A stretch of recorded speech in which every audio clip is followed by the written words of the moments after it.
We are talking about Ìwà Pẹ, right? And focusing on the aspects of Ìwà Pẹ from the perspective of it being very vital to our spiritual health, our spiritual development, even more so than all of the ritual work and the things that we do in the tradition to bring about balance. So, welcome again. Thank you all for joining. I got a few comments. You saying you're grateful for this topic on your birthday. Ashe, Ashe. So, happy birthday.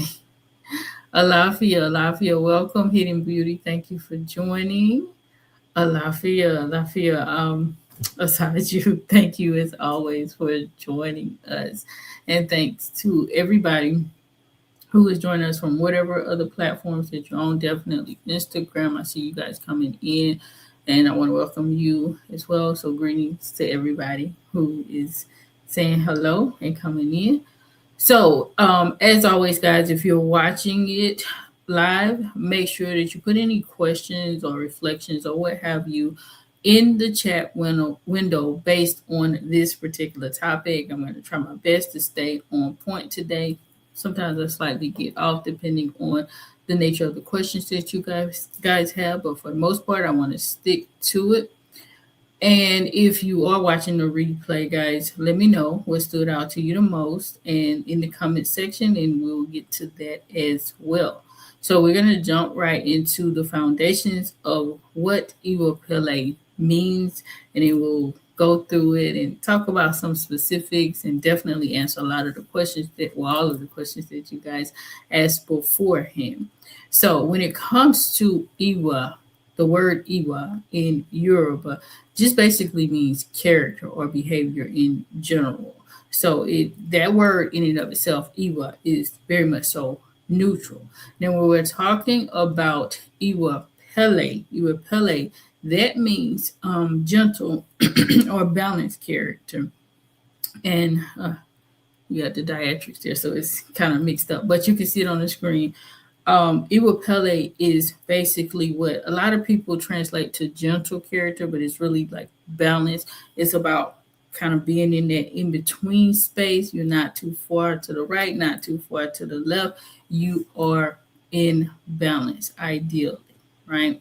So everybody has Ìwà because that's just your character, but not everybody walks or operates within Ìwà Pẹ on a regular basis. All right. And even with that being said, Ìwà Pẹ is balanced. So you could be balanced in one area, but not be balanced in another area.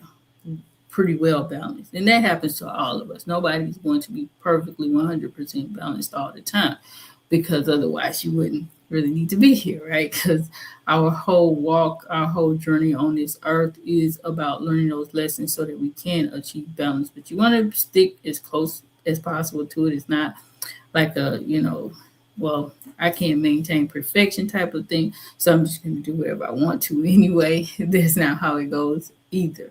All right. So I got the question, is Ìwà Pẹ the same as good character? And it is not, right? So Ìwà Pẹ, as I said before, that is balanced character, oftentimes translated as gentle character. But when we're talking about good character, is Ìwà Riri. I might be pronouncing it wrong, but it's a different word in the Yoruba language, right? And this concept is basically subjected to cultural norms, right? The word good, that's very subjective, and it's really going to be based on what society is saying is right or wrong at that time. It's not necessarily based specifically on the principles of the Odu, though obviously you will have a whole lot of coordination there, but it's not always going to be the exact same thing, because society could consider something to be good in general, and it may not actually be good for you, even though it seems very much so benign, because it could be against your own taboos and what you were meant to do. Right? You even, like, let's say you want to pick up a profession and you want to go and be like a medical professional, like a doctor or a nurse or something like that, because you want to help people genuinely. But it actually could be against your destined path. It might be taboo for you to go into that field of work. And so society would be like, that's a noble profession, but it may not be for you. So we distinguish it from that particular notion. You can kind of think about it like from the perspective of like Christianity, if you come from that background, when it comes to the notion of almsgiving and charity. Though they sit along the same line, they're not the exact same thing. Like almsgiving is from a very spiritual perspective based on, the biblical mandates that you are supposed to give, but it's strategic, it's intentional giving. It's not just, walking down the street and you see a homeless person and you just give them money. It's not that that's wrong, or it's not that that's not considered almsgiving. However, almsgiving is about proper reciprocity, and you are doing it in a way that's going to uplift the person and things like that. So, you could give to somebody and that person uses that in a way that is actually detrimental for them, right? You give them a homeless person some money, for instance, and they take that money, they use it to buy drugs or alcohol, they're spiraling back into that same condition again. And of course, there are situations where you can give a homeless person money and they could utilize that to strengthen themselves and actually go to the next level, depending on the circumstances surrounding that, right? But charity is like just giving, being kind, being nice. And that can be done on so many levels as well. It can be very strategic from a societal perspective when we're talking about like these large charitable organizations. But you can also be charitable by giving people things and doing things for people without it being from a religious context. So that's kind of the distinguishing factors there between what we refer to as balanced character, Ìwà Pẹ, that is something that is very much so within the confines of the Ifa tradition, right? The Yoruba traditional culture, whereas good character, again, like I said before, is about being just a good person all around, and it is from a social perspective or what have you. So, yes. Yes. Okay, thank you all. Thank you. Appreciate you guys. Let's see, let me take a few questions or comments rather. Said very well. Thank you. Greetings to all. Greetings to you, my dear. Greetings to everybody. Likewise, showing up on IG and every platform that you are joining us from. Okay. Now, let's see. So, Ìwà Pẹ is more so about aligning with your destiny. Everything in Ifa is about your destiny. You want to keep that in mind because a lot of times people want to come to Ifa or any traditional religion within African culture and look at it from a Christian or an Islamic perspective, like all of the laws and everything applies blanketly to everyone, and that is not true. Definitely, there are universal principles that are going to apply to us, like being in balance and things like that. But balance can look different from person to person, as I said before, especially when we're talking about things like taboos. Ashe, thank you, Hidden Beauty. I see you. Okay, so that's kind of the distinguishing factor there. I got a question from you guys about whether Ìwà Pẹ is different from being a nice person. So being a nice person doesn't not necessarily mean that you are automatically in Ìwà Pẹ. You could actually be out of Ìwà Pẹ, and I'm going to get to that shortly, right? So being nice is surface level, right? Is based, and it can be very much so circumstantial.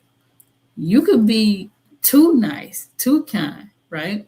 And you can also be inauthentically kind, and that can actually be violating the principles of Ìwà Pẹ for you, right? Because some people actually have taboos related to them not allowing people to take advantage of them, not being too nice, not being too giving, and things like that. And so, if that is applicable to you and you are operating in that space where you're being overly kind or overly generous, you are actually in violation of your taboos and you're not in balance at that point.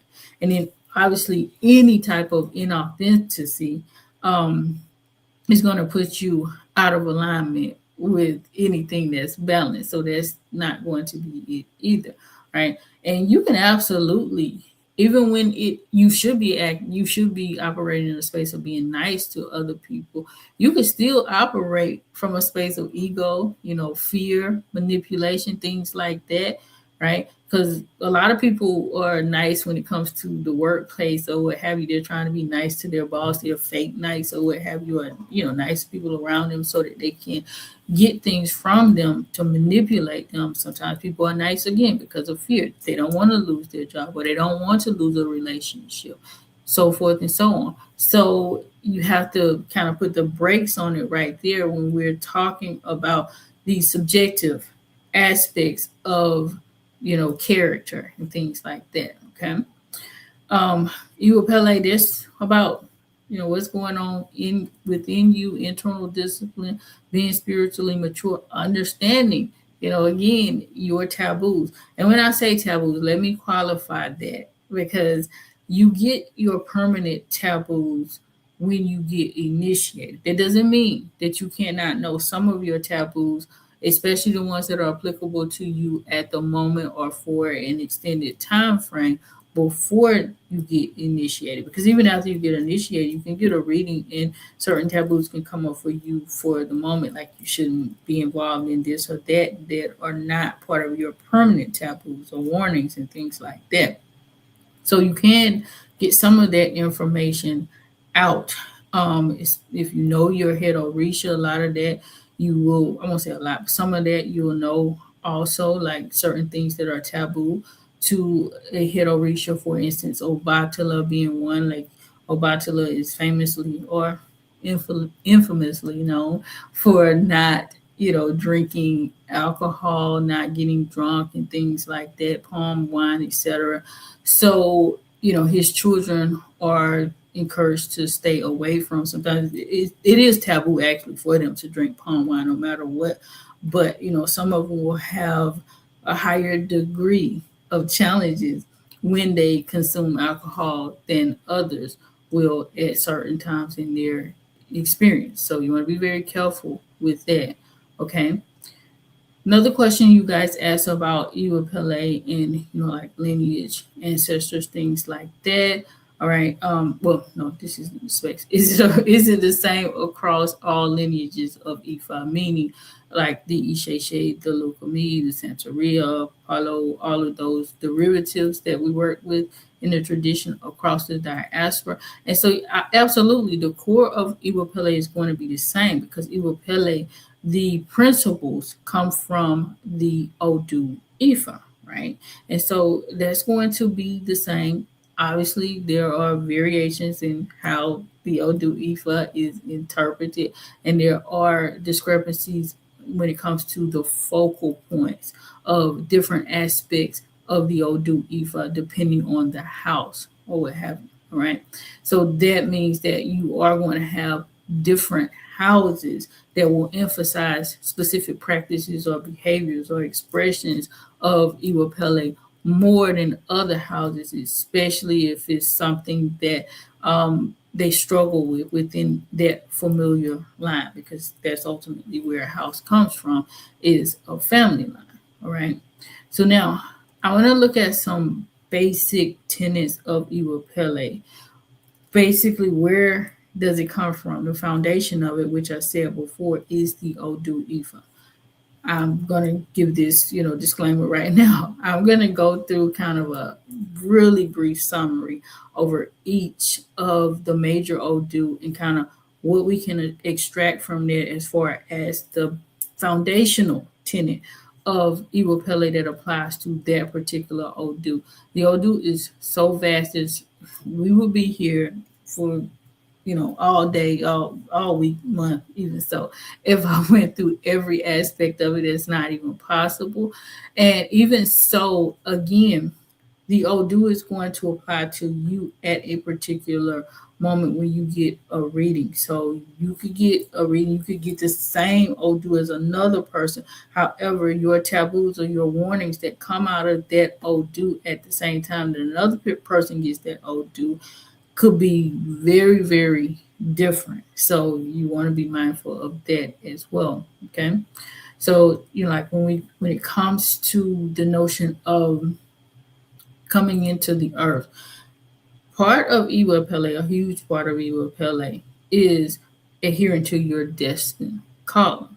That's so important because, as I said before, balanced character is very heavily dependent on your individual destiny. Now, obviously, you're going to operate with in honesty and integrity. Maintaining your taboos is so important for you.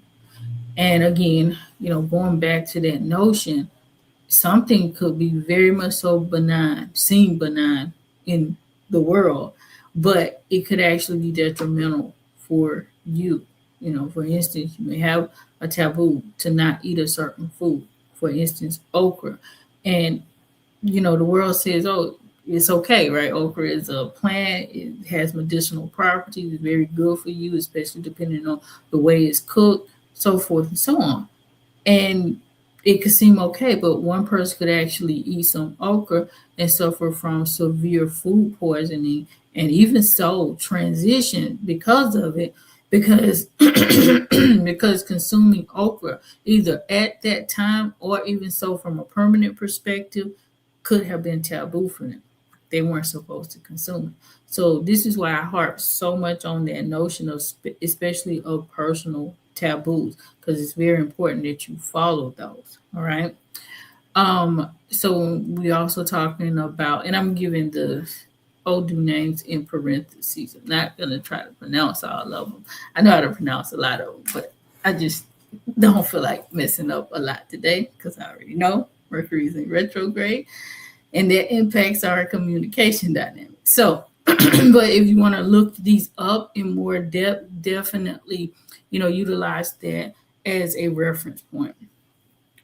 Being patient, and humble are so very, very paramount, especially not just all the time, but as far as you can, but also especially in times of transition when you're going through chaotic changes and uncertainty.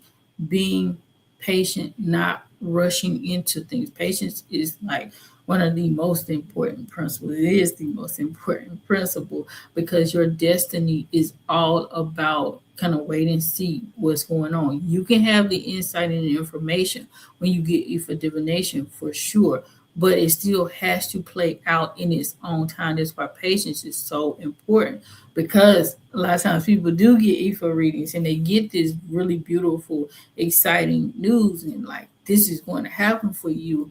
And it's great to be excited about it, but sometimes people get overly anxious because they hear this and it's like, I want it to happen right now.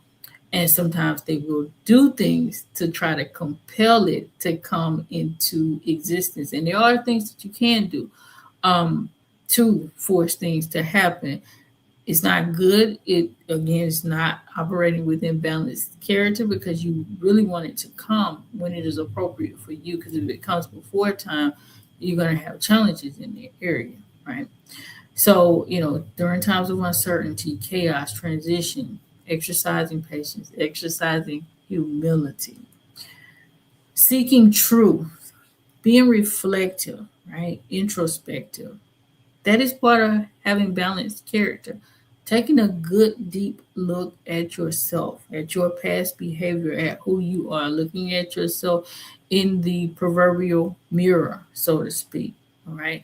Allowing information to surface as it needs to through that aspect of you. So, yes, definitely being contemplative about yourself and who you are and where you've been and what you've done. That's part of balanced character because through that notion you get an opportunity to know yourself much better. Okay. Adhering to sacred boundaries with patience and restraint when you're facing obstacles. So herein is the notion of obviously taboos when we're talking about sacred boundaries that are personal to you, taboos personal to you, but also taboos that are incremental to the community, to your family line, to society at large, right? So that means when you're going through things, don't just go and do anything to get it done or to make your way. You want to go through the proper steps of EFA when you're having struggles, because in some cases, obviously, struggles are through curses and attacks and things like that. But sometimes you go through struggles because they're meant to strengthen you. Even those are still meant to strengthen you. Honoring your your ancestral lineage and fulfilling your inherited duties and potential. This is so important, especially in today's world for the diaspora, in my opinion, because it is so many people who are not doing that because we've been told that our ancestors are demonic. And, if you mention to the average person in Christianity or other Abrahamic religions that don't believe in connecting with your ancestors in the way that we do, they will all the time say that's evil, that's wrong. And so a lot of people throughout the African diaspora are very much so disconnected from their ancestral lineage, and this is why we are experiencing so many challenges as a collective. But that is absolutely part of Iwa Pele, because you came from a specific lineage for a specific purpose. Okay, you inherited certain gifts, certain knowledge, certain strengths, certain challenges that you are meant to go through in order to strengthen yourself and your bloodline and to fulfill your destiny. Your whole entire purpose is linked to your destiny, even though you have to your divine purpose, even though you have your own individual destiny to fulfill, it is still linked to your lineage. That's why you came through the people that you came through, right? Even if it was difficult or chaotic, dysfunctional. I know a lot of us came through that. You might be like, well, what is the purpose of this? Well, you came to learn certain lessons. You came to get certain information, even so through those people, so that you could fulfill your destiny. There were so many lessons that you learned growing up, even if you had some of the most turbulent or difficult situations, even if you weren't even like raised around your family, like you were adopted or something like that. There are still lessons that you were meant to learn within that situation that you're supposed to carry forward in order to heal yourself and also to heal your bloodline. All right. Navigating unexpected changes and circumstances with being adaptable and resilient. So we talked about the patience aspect. You also have to be adaptable when you're going through changes. That's part of having balanced characters, not to just fold and be like, well, you know what? I'm, immovable. I'm not going to change. This is the way it is. And, I'm not going to do what I need to do to adapt and make sure that this situation works in out for me in the way it's supposed to work, because there are some things that may need to change in your life, in your circumstances. And you just hold on to the old way of being because you don't want to change. Another aspect of this is employing integrity, being accountable in your words. Such a very important part of balanced character is the way we speak and the way we communicate. When I say speak, I'm not just talking about verbally, right? In every aspect of the way we communicate, even the way we write, even those of y'all on social media who feel like you can say whatever to anybody and it doesn't count. No, all of it counts. So even when you want to get behind the keyboard and get into your little wars with that, that counts, as well as words that you say to people behind people's back, gossiping, all that kind of stuff, betraying people. All of that matters because your words are so important. Even the words that you say to yourself and about yourself, the way you speak. If you constantly saying negative words, you're out of balance. If you're constantly saying, negative words about yourself, right, you're out of balance in that regard. So you have to be mindful of those dynamics as well. Endurance is so very important. Going through conflict, right? Staying disciplined, controlling yourself, not compromising yourself whenever you're going through different things. Also, not retreating, right? Not retreating in the face of battles and like, I just give up. I'm not gonna move forward. Staying the course, being courageous, being persistent whenever you're going through. And if you notice, a lot of these things are about, right, going through challenges and facing difficulties, because that's the time that we need the most balance. There are also times, obviously, when we're facing good things, which I'm going to get to as well, where balance is critical. But a lot of times when we're dealing with the struggles and the challenges, that's when, we want to get upset, we want to fight, we want to get angry, we want to even sometimes do things to compel things to go our way, etc. So you want to be in balance then. Navigating hidden forces and unseen influences with spiritual discipline and vigilance. Understanding that everything is not what you see at face value. So you got to be able to navigate the things that are going on behind the scenes, things that you cannot always see. You have to be able to navigate that properly and remain disciplined and vigilant when you're going through those things. Not misusing your power. So hearing this is one of those times where you have the good things, you have the power or what have you, but you want to avoid being in a space of arrogance and pride and being reckless with the power, with the things that you have, because you do have the ability to um, impact change from a negative perspective when you have good things at your disposal, right? So manager or supervisor or what have you, still want to treat people well. You want to treat people fairly. Obviously, if you're in a political position, or it could even so be in a domestic situation. Right before I got on, I was strolling through Instagram and saw a video of this family in, forget where it was, but it was a Kenyan lady anyway. She was being beat by her employer for asking for her check, and they were being very, very rude and mean to her. And I was just like, it speaks to this dynamic that I was just getting ready to come online with and talk about, abusing. They were just totally abusing their power. They were in a position of wealth that they could hire her, and they should have been paying her, and she was 2 months rather delayed in receiving her pay. And when she asked for it, they beat her, so she was recording it. So I guess to present it as evidence or what have you. And you're not supposed to operate in that either, right? Because there are situations where you absolutely have it at your disposal to help other people, and you should not abuse that power. Managing blessings and abundance with humility, recognizing that prosperity requires wisdom and responsibility. This is important as well, right? So when you get money, you get something, of value, you get abundance.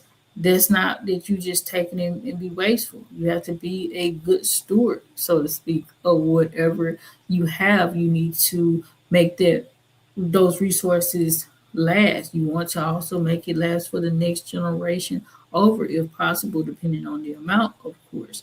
So all of those dynamics are important as well when it comes to balanced character. You want to seek divine counsel, right? Guidance, so that you can have discernment and wisdom in life. That's part of balanced character. Don't just depend on your own understanding and your own knowledge base, thinking that you know it all, because that's egotistical. You want to go and get counsel from elders. You obviously want to get divine counsel from Ifa, because we practice a tradition that believes in divinatory insight. So, all of those notions are very important as well. Being generous and practicing reciprocity in your relationship. And again, in a balanced state, right? Not overgiving, but we do still want to be generous, but it needs to be within bounds. you need reciprocal relationships. That doesn't mean, one for one. Every time you do something for somebody, they must do the exact same thing for you. But there needs to be reciprocity in relationships. All right. And this goes for both ends, whether you are the person that's always receiving or you're the person that's always giving. It needs to be in balance. It should never be that one is always receiving in a situation and one is always giving, because it creates imbalance either way it goes. Okay. Exercising kindness. You do want to be kind. You do want to be nurturing in your relationships to invite divine favor. If you're always constantly arguing or bickering or fighting with someone, then that is a sign of imbalance, and you want to get back in balance because you don't want to have these challenges in life that cause you to miss the mark, so to speak. And then, lastly, living in truth, moral integrity, as you fulfill your destiny holistically, right? You want to operate in purity. These are holistically from the Odu, a general guide, as I said before. So this is not to be taken as like, this is all I have to do. No, it depends on your particular situation, but it gives you an overview of what is considered to be balanced within the Odu Ifa. So now we're going to look at, how this applies to our Ori and our destined calling. So Iwa Pele is the expression of your Ori in the physical world, right? So your Ori chose your destiny. When it comes to balanced character, that is how you honor that choice. You come into this earth, you make the decision to operate in a space of balance, the middle ground for whatever you are meant to accomplish in your particular destiny. Whenever your character is not balanced, all right, you disconnect yourself from your Ori's guidance and protection in that moment. So when you're doing something that you know you're not supposed to be doing, then you disconnect from that power that is meant to guard you and keep you like on course or what have you. All right. What is the connection between Iwapele and your destiny? All right. So walking in balanced character does not change your destiny. Understand that. It absolutely helps you to fulfill your destiny. It clears that path so that you can remove a lot of the negative experiences and the challenges and so forth so you can get to the next stage of your destiny. But it's not going to change it. It's not like, well, if I do everything perfectly and right, I am going to get, fill in the blank, whatever wish that I desire. If that wish isn't part of your divine purpose from the start, it's not going to change that reality. Okay.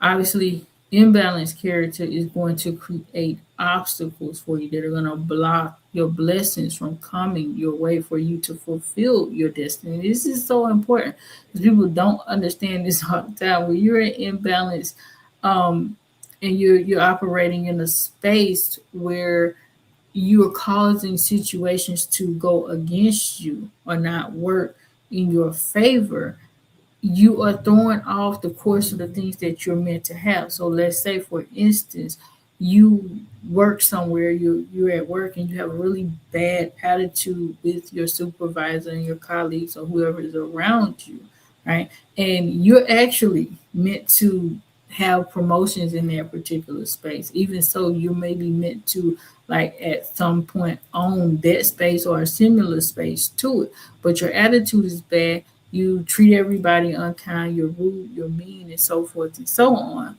right? And so that's not going to get you favor in that instance from your supervisors and your coworkers, and it probably will lead to you being fired. If not fired, you're going to stay in a lowly position for a prolonged period of time until you straighten up your character. And therein, you may have supposed to be in a completely different space a long time ago, right? You're supposed to have had that large promotion or a big promotion, or you were supposed to even have started your own business by now, and even that's what you want. But your attitude is not in a good space. So your aura is not allowing you to get to that next step in your destined path because you don't have the character even to sustain it. Because you were to get your own business in that instance and you don't know how to treat people, you're just gonna mess that up. Or even so it could be a situation where you're supposed to network with somebody who is going to lead you to a higher position, either in that company or a different company. But you never got into a space where you could meet those particular people so that you can climb that ladder because of your attitude. I hope that makes sense to you guys. All right. When your character is balanced and in order, it's going to align you with the timely manifestation of the blessings that you were meant to have in order to fulfill your destiny, whatever that looks like for you in particular. All right. I was asked beforehand, can someone have a difficult destiny but improve the outcomes through Ìwà Pẹ?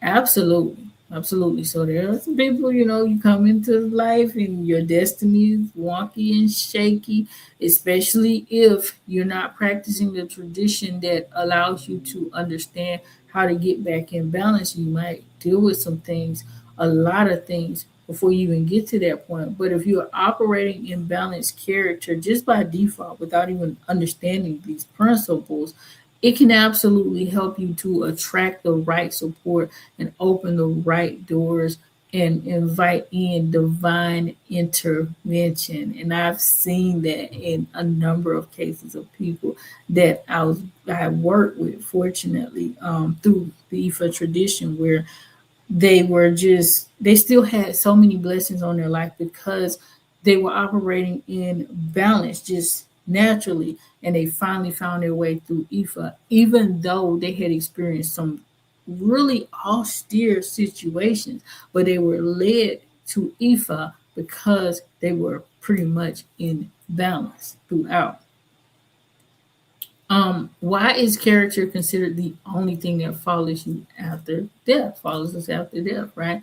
So your Iwa, that's your spiritual currency. Transitions with you, goes to the ancestral realm. That's pretty much how you pay your way through to get to where you need to be elevated when you do transition to a room.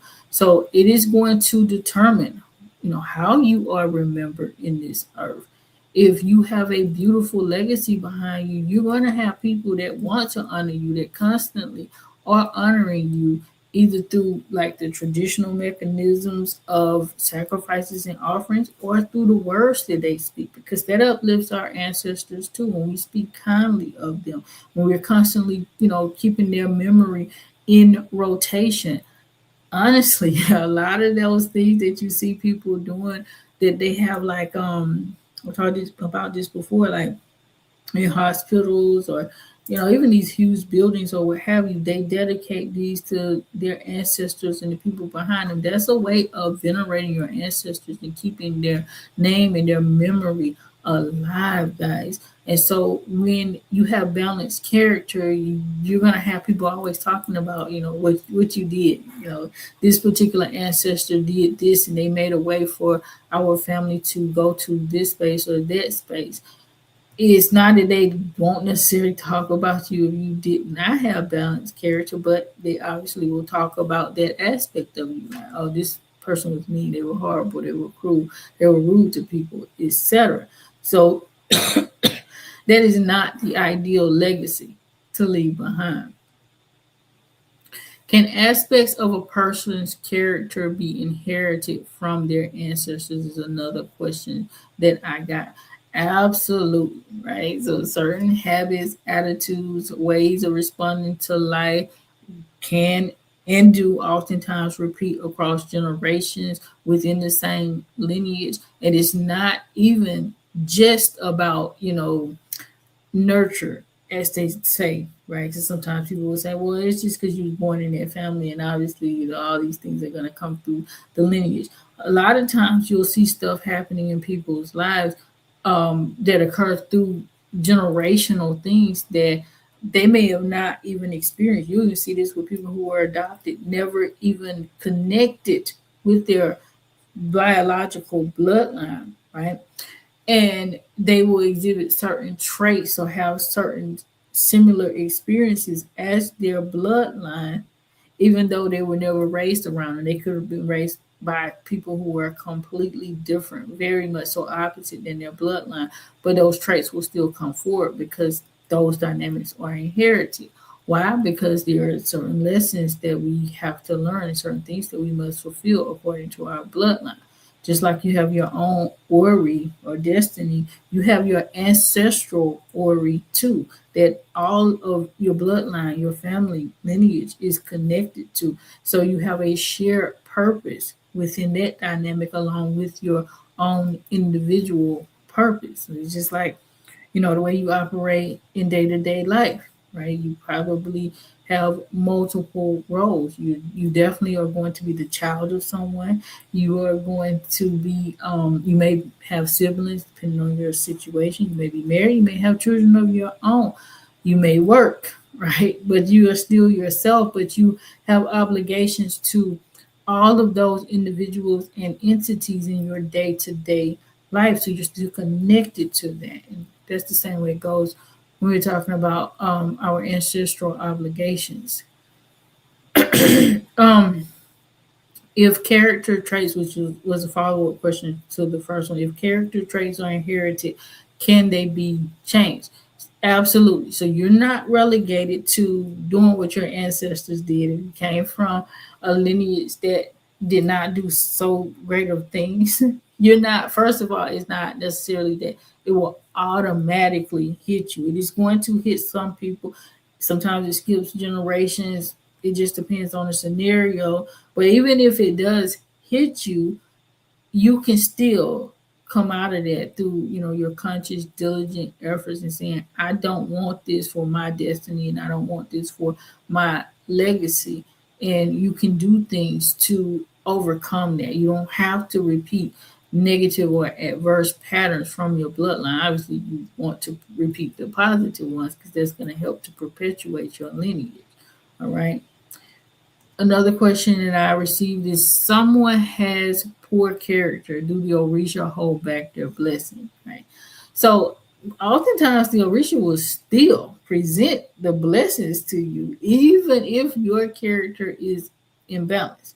This is usually going to be the case if they, have those basic obligations to fulfill, because there are certain things that Orishas are they have to do for us, irrespective of whether we are even so giving offerings and doing the sacrifices and things like that. There are just certain things that are going to be part of your destiny. The ritual work is meant to balance things out, to remove those obstacles, and to allow you to full on fulfill your destiny. But you still have certain aspects of it.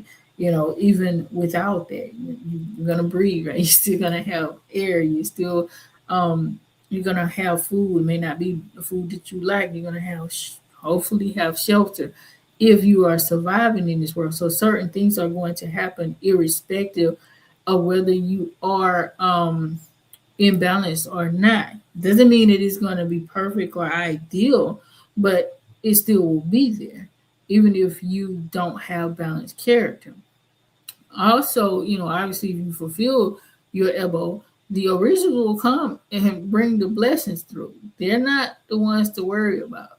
What's the concern is Ori, right? So the blessings could come, be on their way, or he could say, nope, you're not getting this, or he could delay those blessings from coming to you, or distort or disrupt those blessings to the point where you get them, you are not able to enjoy them fully, or they don't serve fully in the capacity that they were meant to serve for your life. So you got to keep that in mind as well.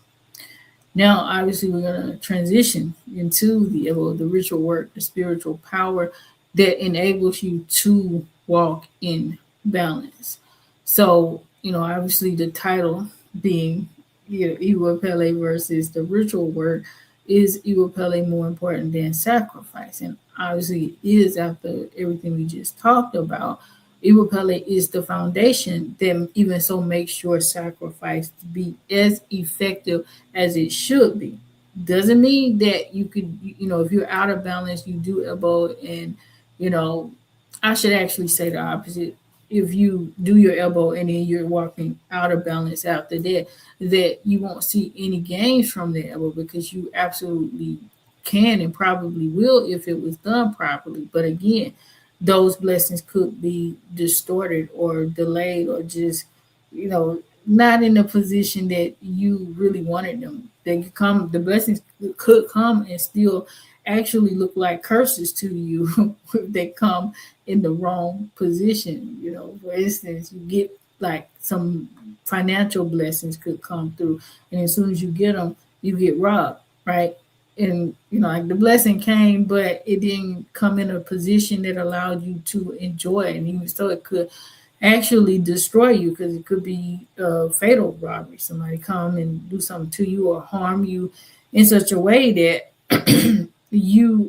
maybe become paralyzed or something, right? Comatose, and like you just in the earth, and those things were taken from you. You got the blessing, the money came, but you weren't able to keep it. So that's why you want to be very, very careful when it comes to that notion of walking in balance. You don't just depend on the elbow, and that is the source of confusion a lot of times when people come to Ifa, because they've been told, you go, you get all of these beautiful things, you get these miracles, and the magic and so forth and so on. And Ifa is very effective, and it can bring forth some things really quickly. Okay, but of course, it's according to your destiny as well. If it's coming like on a timeline from a space of you compelling it or forcing it to come, you're likely not working with authentic, Ishe practice, probably doing some other things. But either way, the principles are the principles and they can work. But the question is, are you keeping it? Or are you able to really maintain those blessings that come through? All right. So let's see. Your offerings definitely don't replace your character. You still have to walk in good character. And like I said, that's a blind spot that sometimes people have. Like, I can just come to the tradition, do whatever I want to do some ritual work, and my life is going to be good. That's not what the tradition is about. It's never been about that. Unfortunately, that's the way people have tried to make it be. People have demonized it to say that's what's going on, and we're just sacrificing animals and forcing things to be, and we're dealing with black magic and things like that. And that is just not true. Okay. Um, let's see. And another thing about offerings to Ebo, obviously they can't replace your character, but they can balance it out, and that's the beautiful thing about it. So this is not all about condemning, when you are out of balance. Ebo is also meant to help you correct your character when you're out of balance. If you're dealing with some challenges, especially generational stuff, right, or some things that may have came about because of situations you went through in the past, and you want to correct that behavior, elbow is very, very beneficial in doing that, in killing off those, generational curses, and stopping certain behaviors from, just repeating over and over again in your life, right? Can someone with poor character still receive blessings from Ifa? That was another question similar to the Orisha question. So in Orunmila being in Orisha as well, but I think the position of the question was more so from Ifa as the traditional system. So absolutely, right? You can still receive the blessings, however, you may not be able to maintain them, or they could come with challenges, as I said before. Can Iwa Pele protect someone from negative forces? It absolutely can. It is a very potent form of spiritual protection, okay? Balanced character can make you less vulnerable to spiritual attacks, because you don't have that gate open from your character being out of whack. You can close up a lot of doors when you get into a space of balance, all right? That being said, it is like, not 100% fail proof, foolproof, or what have you. No one is ever perfectly balanced. So you could be balanced in one aspect of life and still have some challenges in another aspect of life. That could be creating a doorway for evil forces to come about. Even so, there is some very, very potent spiritual work that people can do that can cause you problems. Nobody is 100% secure, even with, walking in Ìwà Pẹ, even with like doing all of the spiritual work. But there are people who are like 95 to 99% highly protected through those devices alone, like walking in balanced character, or even so like doing the spiritual work. But there are situations where people can still operate at a higher level. That's why you want to always work to stay focused, balancing your own character out, and then also doing the ritual work and your obligations, your spiritual obligations. Temperament and conflict. So, does Ìwà Pẹ mean that you should avoid conflict? Absolutely not. Ìwà Pẹ does not mean like you just run anytime there's a conflict or a challenge. Like you don't face a person that's causing you some kind of problems or in life. Like you just got to fall back or what have you. It means engaging in conflict in alignment with your aura. Okay, so that means that sometimes that means rather that you need to actually stand firm in your position, and you do need to fight. And when I say fight, I'm not saying like from a negative or adverse position, but just standing your ground. You still remain composed and fight in that way. Not necessarily physical battle is what I mean. Sometimes you might have to do that too. Sometimes it absolutely comes to that, right? Again, it depends on your individual destiny, because some people, they came into this life to learn how to fight back because they don't know how to stand up for themselves. So they have to learn that lesson, but still learn it from a space that's in alignment with their aura. That doesn't mean that you have to, like be physically violent with someone in order to fight back. Obviously, that can also come in a position where you need to know when to fall back, when to say, you know what, I don't need to engage in this type of battle at this particular moment in this experience, based on what you're going through in that moment. So sometimes you do need to avoid conflict. Again, you need to understand your destiny for that. And I smile because yeah, most of the time on the opposite end of that. Like I need to know when to fall back because of my head of Risha being Ogun. So there's a lot of lessons for me in that aspect. That being said, there are children of Ogun who are very docile. They are operating on the opposite end of their energy. And Ogun is a very supposed to be diplomatic, right? He's God of war. And so, industry and advancement, motivation, etc. So you're actually supposed to be in a space where you are operating in diplomacy, which means compromise a lot of times. But you can be out of balance in any regard with any Orisha. I'm going to get to that shortly as well, as far as the role that the Orishas play in us maintaining balanced character. So it's about knowing what to do according to your own destined path.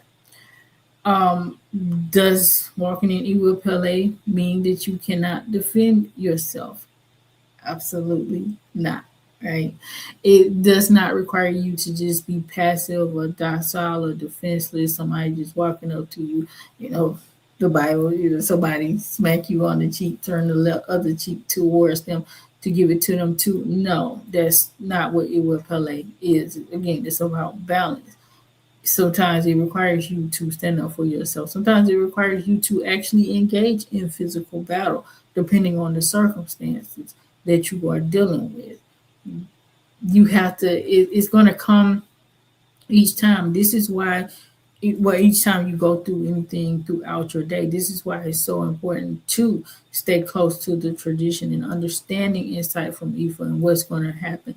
It may be like you get a reading and it does tell you like you're about to experience some conflict. You should not fight with anybody at this time. That can come up in your reading, or it could be you're about to deal with some challenges and you do not need to let people take advantage of you at this time. So many different scenarios can come out. So once you know what's ahead, you know how to protect yourself, you know how to operate in balance in those situations. All right. But definitely you can and should protect yourself. You should set boundaries when appropriate. You should respond to threats without losing your composure. And that's the key to balance. Again, maybe a situation where you still have to fight if somebody's fighting you.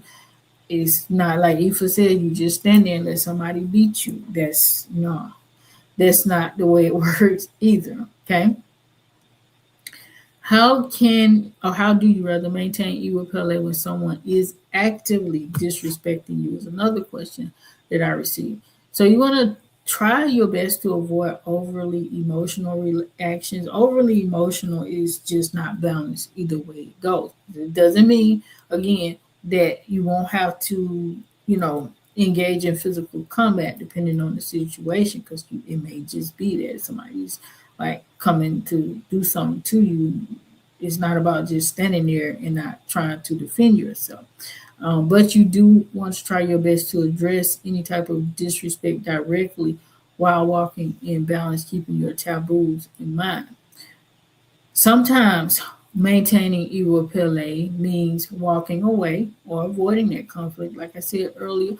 Other times it means standing up for yourself or others, depending on the scenario that you're dealing with. Another question: can you have Iwa Pele and still make mistakes? Absolutely. Because Iwa Pele is not about being perfect. We are never going to be perfect in this existence. And that's not what Ifa teaches. Ifa teaches balance. All right. And so, you're going to make mistakes. That's just life. So don't beat yourself up. Even when you do the ritual work and you're trying your best to live the best life that you possibly can, you'll make mistakes. That's why we have things like the ritual work, the crochet, to bring us back into balance, into harmony with our destiny, right? Iwapele is more so about how you handle yourself, how you take accountability, how you course correct when you fall short. So as soon as you recognize it, get back on, your high horse, so to speak, and try to make amends for what you've done. That doesn't mean stay in that energy. You want to course correct as soon as possible. Um, when you make mistakes, right, you want to learn from them. That's part of balanced character, when you learn from the mistakes that you make. Someone also asked, are we always being tested on our character? So obviously life is constantly presenting us with like different scenarios that can cause us challenges, that can change our lives, that can change our trajectory and do all kinds of things. However, these situations are not from a space of like a formal test to judge you or condemn you, or like you going to hell if you don't pass this test. That's not what they are meant for. Instead, they are meant to teach us vital lessons, even when they come from negative or evil forces, and to help us to consistently refine our character. Another question that I received was, when people disagree, does that reflect the character of one person or the other person, or neither of the two? So, disagreeing with somebody in and of itself doesn't really have anything to do with their character. It's not revealing your character. People are going to disagree. That's part of life. It's natural and normal and necessary, even so, in some cases. That being said, the way you respond to that disagreement is what shows your character, right? You can agree to disagree with people. If you have any type of relationship in this earth, you are going to disagree with those people sometimes. Some people you may disagree with more than others. There may be a telltale sign that you may not be need to be around that person too much, depending on the scope of the relationship and your ability to not be around that person. Right? With like for instance, if you're in a romantic relationship and you're constantly arguing with your person, you might want to check that out to see if you guys are actually meant to be together, and if it is, if you are meant to be with that person, if that's like a suitable mate for you, therein you need to figure out what you need to do in order for you to find balance or achieve balance in that connection. But it may be a situation where you're just not aligned with that person properly, and you two really don't even need to be together, right? But even in the best of connections and relationships, like, are you, do you get angry? Do you get frustrated? Right? Do you start to lay hands on somebody when you disagree with them? That's what determines your character in that situation. Now we're going to look at a few Odu and mythological correlations when it comes to Iwa Pele or balanced character. So somebody asked, why is Iwa considered the spouse of Orunmila? Orunmila being Ifa as well, oftentimes referred to, I should say. So Iwa is Orunmila's companion because wisdom and enlightenment without character are incomplete. Orunmila brings us enlightenment. That's the insight that you get when you get an Ifa reading. That's, you consult the Babalawo rather, or Ianifa consulting with Ifa or Orunmila about your destined path, what you're meant to do. And they're going to bring you insight from that reading, right?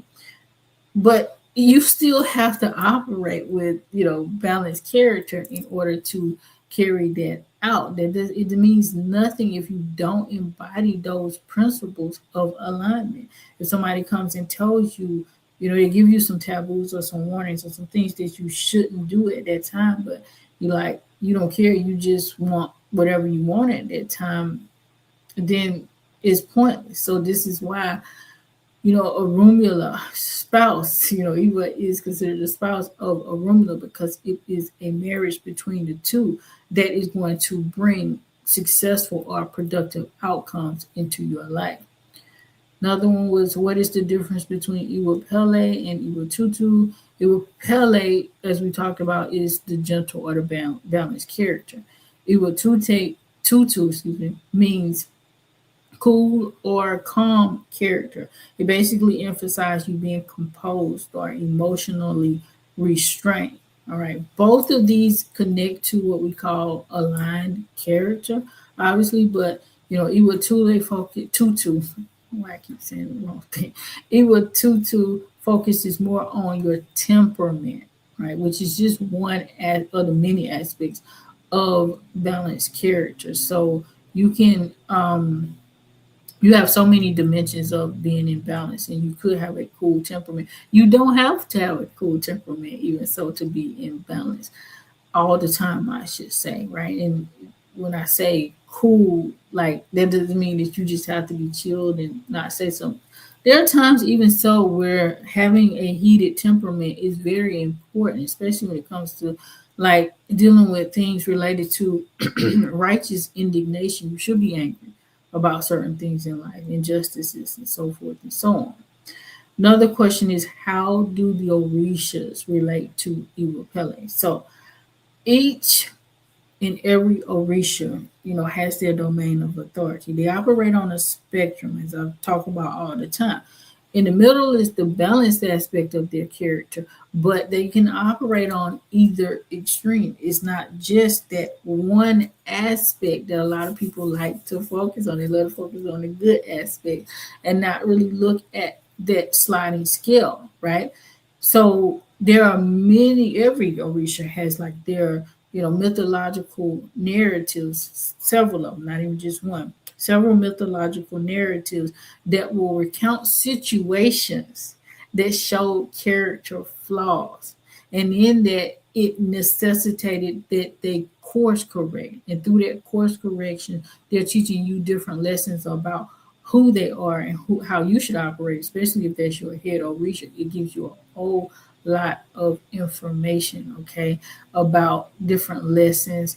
And whenever they do go through that, you always notice that they will transition. Sometimes they, actually die, right? They might fall on the sword and die, or they might just, go into the ground or something like that, or they might transition into another form, like Oshun transition into this beautiful river, or what have you. But there are aspects of an Orisha's character that you need to pay attention to, especially if it's your head Orisha, that can teach you a lot about yourself and how to operate within balanced character. So using that example of Oshun, a lot of people love to focus on just, the love and all of the good things that she brings, the money, the prosperity, or what have you.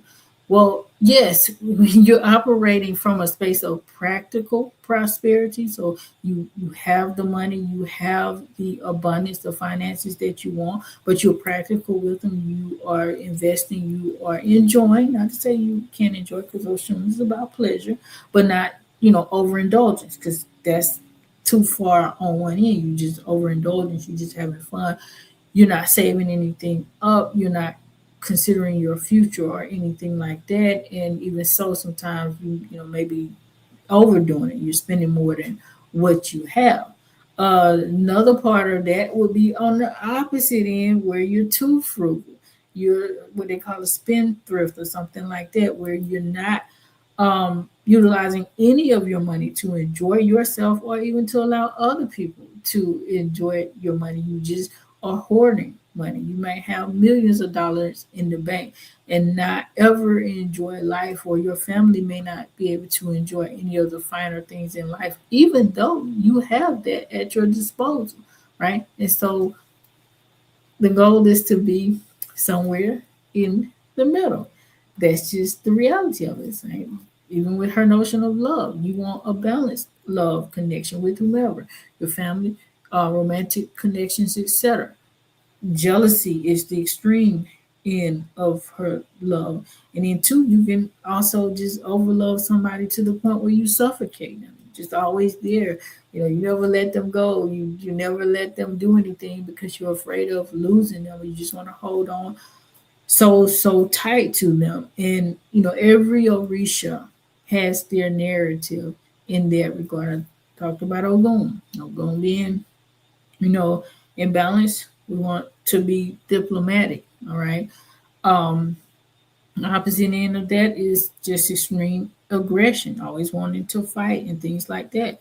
And on the other side of that is, apathy, not wanting to do anything, letting people just, you know, take advantage of you, hit you, abuse you, and you just don't do anything. Right? You turn the other cheek all the time, as the saying goes. So you want to be careful with all of that, and that's for every Orisha. So if you know your head Orisha, go and do some of those studies and understand every aspect of that Orisha, so that you understand where to fall in balance when it comes to that. All right.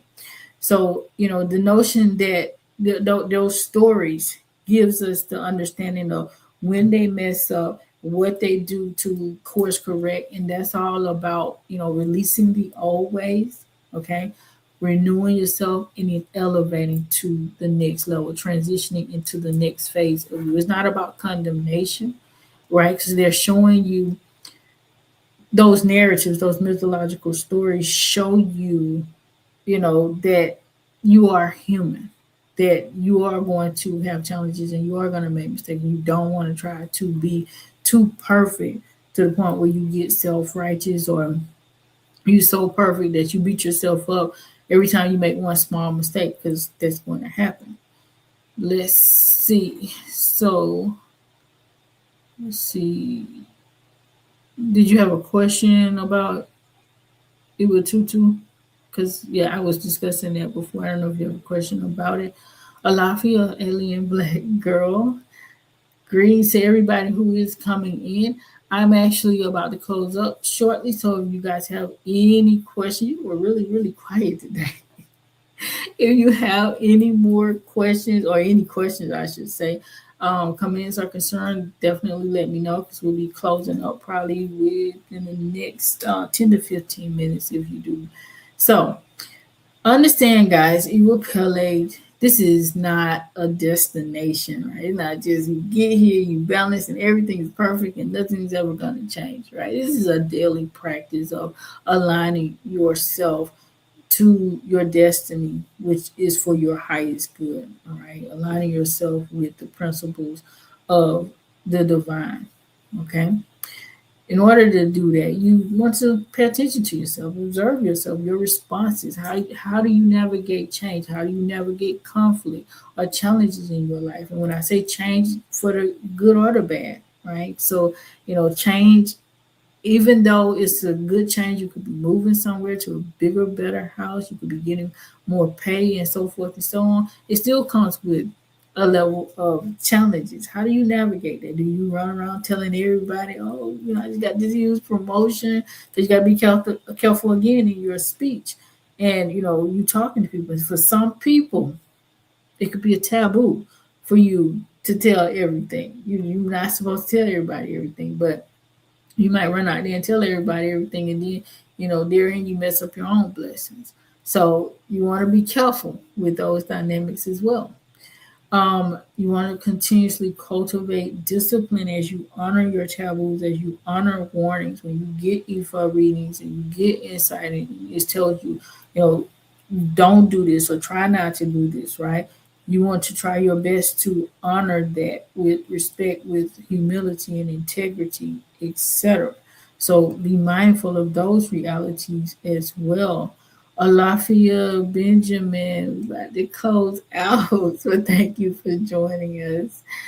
Um, so, guys, if you do need deeper insight or wisdom, definitely check us out. Asanee44.com. You're looking to make some transformation and explore more about living in alignment with Ifa wisdom. We have so many resources there on the website to help you do so. So, the next live stream that I have planned to, oh yes, so March the 23rd, I was making sure the date was right. March the 23rd, I do want to talk about the purpose of initiation because I've been getting some feedback from you guys about different things related to initiation.